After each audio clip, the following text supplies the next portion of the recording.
पवित्र कार्तिक मास का एक नाम दामोदर मास भी है। दाम कहते हैं रस्सी को और उदर कहते हैं पेट को। इस महीने में माता यशोदा ने भगवान नंदनंदन श्री कृष्ण के पेट पर रस्सी बांधकर उन्हें उखल से बांधा था, अतः उनका एक नाम हुआ दामोदर। भगवान और उनकी माता के बीच यह लीला कार्तिक के महीने में हुई थी, अतः उस लीला की याद में इस महीने को दामोदर भी कहते हैं। ब्रिज में सुबह सुबह जब गोपियाँ दही मंथन करती है तो उनका यही भाव होता है कि नंदलाल ये मक्खन दही खाए।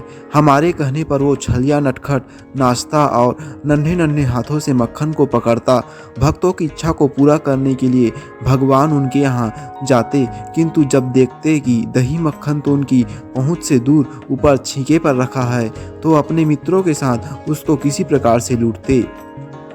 गोपियाँ इससे आनंदित तो होती, किंतु नंदनंदन को देखने के लिए किसी न किसी बहाने से यशोदा माता के यहाँ जाती और शिकायत करती। माता यशोदा अपने लाल से यही कहती कि अरे कान्हा, अपने घर में इतना मक्खन दही है, फिर तू बाहर क्यों जाता है।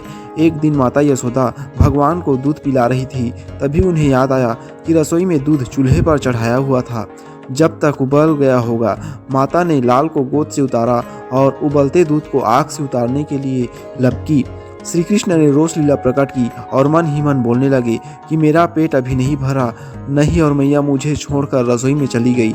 बस फिर क्या था, भगवान ने सामने दही घी मक्खन रखे हुए थे। मिट्टी के बर्तन को तोड़ दिया, जिससे सारे कमरे में दही बिखर गया, परंतु इससे भी बाल कृष्ण का गुस्सा शांत नहीं हुआ। उन्होंने कमरे में रखे सभी दूध और दही की मटकियों को तोड़ डाला। इसके बाद छीके पर रखे हुए मक्खन व दही के मटकों को तोड़ने के लिए एक ओखली के ऊपर चढ़ गए। उधर यशोदा मैया जब दूध संभाल कर पीछे मुड़ी तो वह यह देखकर हैरान हो गई कि दरवाजे में से दूध दही मक्खन बह रहा है। माता को देखकर श्री कृष्ण ओखली से कूदकर सरपट भागे। अपने घर में माखन चोरी की श्री कृष्ण की यह पहली लीला थी। माता यशोदा श्री कृष्ण को पकड़ने के लिए उनके पीछे दौड़ी। मैया ने सोचा आज कन्हैया को सबक सिखाना ही होगा, अतः छड़ी उठाई और उनके पीछे पीछे भागी। यह निश्चित है कि सर्वशक्तिमान अनंत गुणों से विभूषित भगवान यदि अपने आप को न पकड़वाए तो कोई उनको नहीं पकड़ सकता। यदि वे अपने आप को न जनाए तो कोई उन्हें जान भी नहीं सकता। माता यशोदा का परिश्रम देखकर भगवान श्री कृष्ण ने अपनी चाल को थोड़ा धीमा किया। माता ने उन्हें पकड़ लिया और वापिस नंद भवन में वहीं पर ले आई, जहां उखल पर चढ़कर भगवान बंदरों को माखन बांट रहे थे।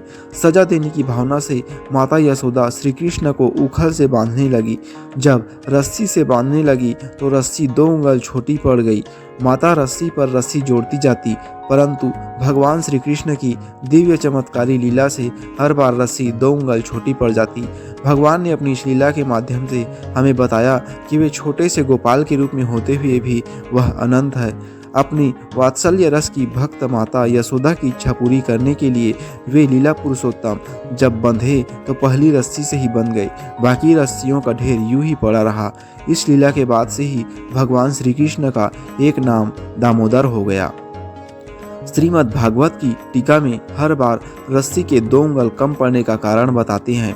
2 उंगल अर्थात मनुष्य की भगवान को पाने की निष्कपट भक्तिमय चेष्टा 1 उंगल और भगवान की कृपा 2 उंगल। जब दोनों होंगे तभी भगवान हाथ आएंगे, नहीं तो कोई भी भगवान को प्राप्त नहीं कर सकता।